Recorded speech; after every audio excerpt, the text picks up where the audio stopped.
Hello, I'm Doug, and this is the Taste and Sensibility channel. And we have arrived at episode 10 of Stinky Cheeses. And this cheese of the day is called Willoughby. But it's not just any Willoughby. It's a special edition of cheese washed with gym shoe leather, which is a Belgian-style pale ale from Funkytown. So, Funkytown seems to go along with the kind of cheese that we've been doing. So, if I can get in here, we will open this thing up, give it a smell and taste, and see if anybody else would want to eat this sort of thing. I'm trying to pull off the back label, and it might be more successful. I'll cut it with scissors. Nope, it's coming, it's coming. So, it looks kind of orange and tan. I'm smelling the characteristic washed-rind aromas that we've had in this group so far.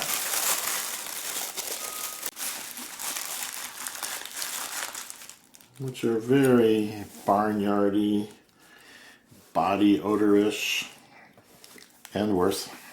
Willoughby is a regular cheese, regular washed-rind cheese with this funky aroma that comes from the farms at Jasper Hill. And this special edition is simply on top of the normal washing that they do after that. I think they do a beer wash with this Funkytown Pale Ale called Gym Shoe Leather, which I'm not familiar with.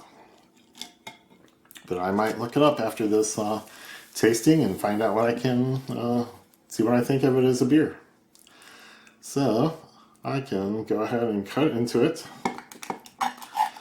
I like to work with a quarter of the cheese in a round of this size, and it seems a little softer in the middle. It's almost like a room temperature butter. And if I can get into it, I will go this way to try to make a quarter. So I'll move one off and work with one if I can. I'm going to move this guy away too. There. Now, before we get into tasting this thing, let me get you to like this video, leave comments and questions down below, share it with friends, subscribe to the channel, and click on that bell to get notified when the new videos come out. So this group of stinky cheeses that we're going through is known as the Taleggio Gateway in Liz Thorpe's wonderful book, The Book of Cheese. But this particular cheese is not mentioned in the chapter.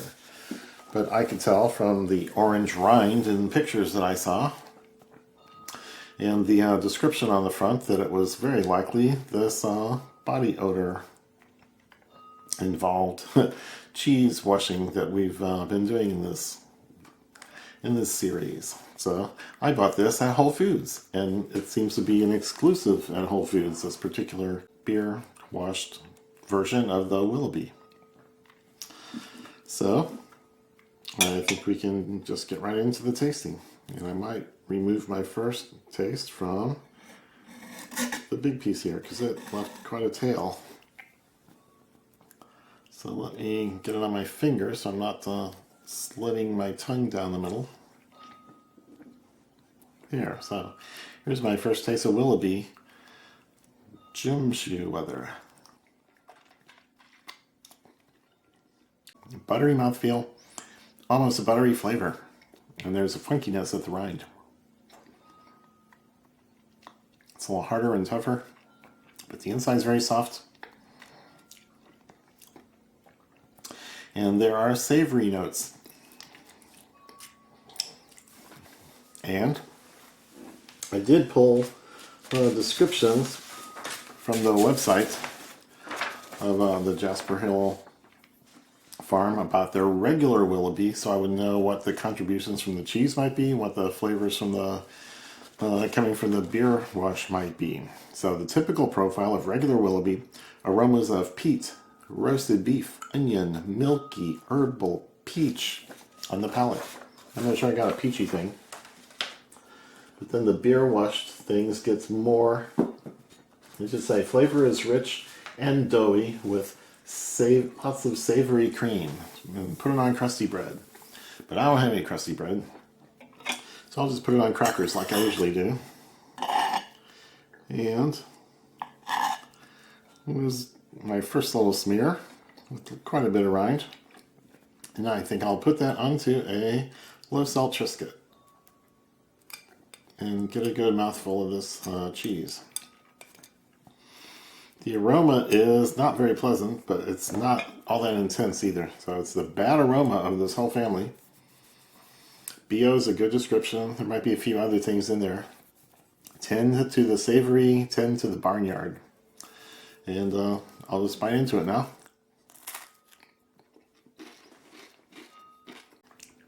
Fairly salty. And the crackers, the wheat in the Triscuit is just as loud as many notes in the cheese.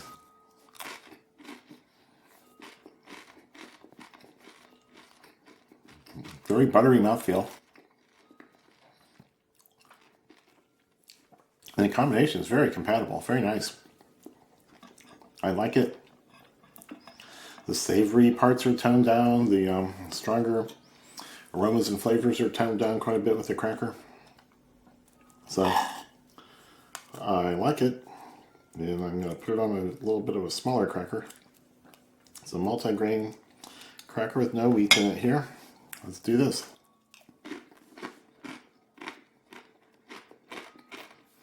Quite salty overall, and I think most of that's coming from the cheese. A very well salted, very creamy, rich texture, and the main things are maybe a tang from the cheese and the saltiness. So the funky notes aren't very loud on the palate. Once you get it into your mouth, there's not bad smells or flavors at all. It's very pleasant and I like it. That's a really big smear of the cheese on a club cracker. Let's go along well together.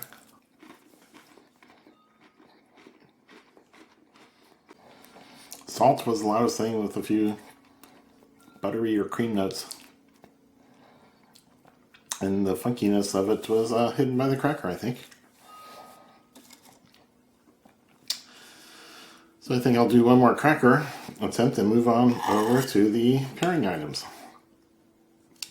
So I'm putting this on a rice cracker, and we'll see how those two go together. So the rice cracker has some mild flavors, but the cheese just wiped it all out. Salt and dairy and savory funkiness kind of just washed it all away. And I only tasted the cheese, although the cracker had a good crunch to it. So I think I will try to pair it with something on a flatbread. Oh, let me switch pieces now that that broke. I'll put a good smear on. And maybe put a pecan right in the middle. So, which will be stronger, the pecan flavor or the cheese flavor? Let's go.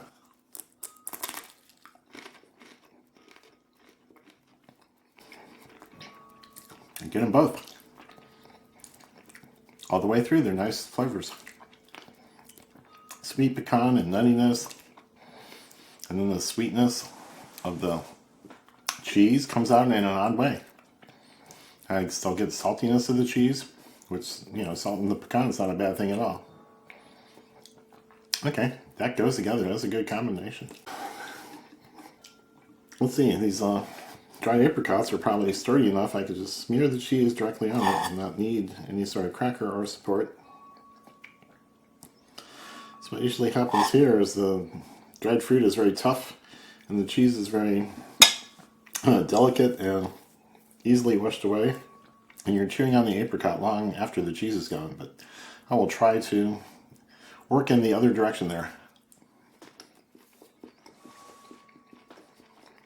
This is a good combination.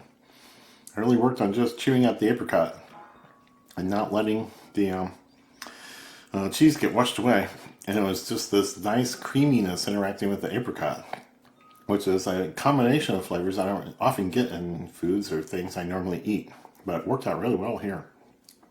So yeah, that was good.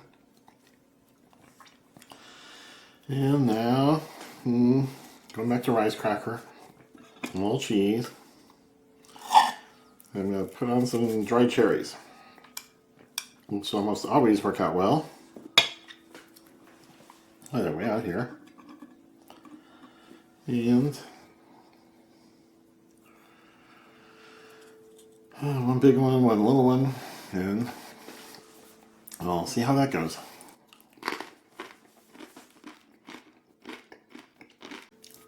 Interesting. Again, I focused on just chewing up the cherries and keeping all the other stuff around incidentally, and they finally, they mushed together pretty well. It's almost like a smokiness came out of the dried cherry. And I don't know if that was the cherry was the source of that, or the cheese was the source of that, or even the rice cracker. It was a good combination and very savory overall, and kind of surprising. So that was good. I've got this tiny little piece of flatbread I'm going to try to mix with cheese and mango. And see how mango and cheese by themselves would hold together or hold up or stay on my fingers. I'm going to find a compatible piece of mango and throw it on here. So mango and Willoughby and flatbread.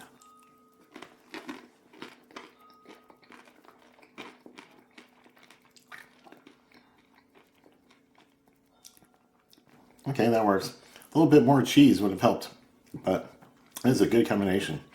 Cheese is very compatible with the fruits so far. Get rid of mango. Now, another attempt on pairing with fruit would be a bit of raspberry. I want to make sure I get enough cheese here. But the raspberries are sweet and juicy and tart as well.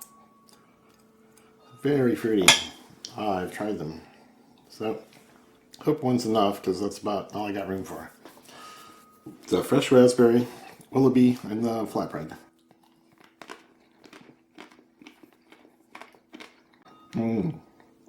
Good combination. Very contrasting. Fruitiness and sweetness of the raspberry is just opposite of what the cheese is. Salty and savory and fatty. Yes. Good combination. That worked. What else? They got ugly fingers. I don't know how I'm going to dip the cheese in the honey, so I might just skip that one. Everything else, yeah, that's good. So I'm liking this. So I think I'll get a couple of cheese and cracker preps ready to pair with the wine. I'll do the nutty, seedy, multi-grain cracker. So there's two things I can use for pairing with the wine here, which is a rosé made from pinot grigio from Italy. Should call it Amato Friuli DOC. So that's like northeastern corner of Italy. 2022 vintage. Rosé made from pinot grigio. It's usually kind of pink anyway, but this this is a rosé with a little pinkiness to it.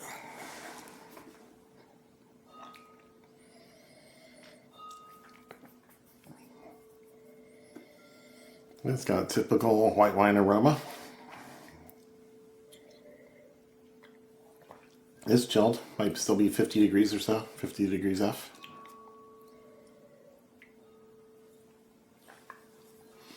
And then I'll try the flatbread piece. Oh, that was interesting. The acidity in the wine sort of made me pucker up or changed the posture of my mouth.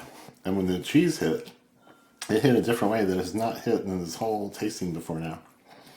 So that's an interesting effect.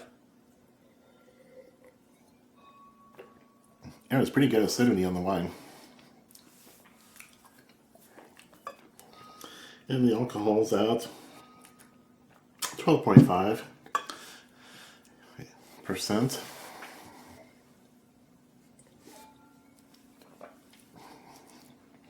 So yeah, I think that's working well with the cheese. So try it again on the multi-grain cracker. Another similar size slug of the cheese on here.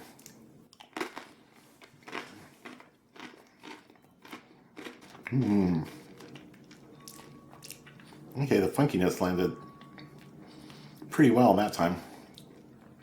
So I got the saltiness of the cheese and the saltiness of the cracker. And I think the wine set me up to have those accentuated. A little bit of the funky notes out of the cheese. So, not a clash at all. So I think that's about going to do it for this episode of with the Willoughby Gym Shoe Weather Washed Funky Cheese from Funkytown. So that was a good, maybe you can find this in your Whole Foods. So it's a limited edition. I think it'll just be around for the summer months. And then it will go away because they don't keep these around too long. And I don't know how long it's been out, so it could go away anytime. But if it sounds interesting to you, go out and look for it.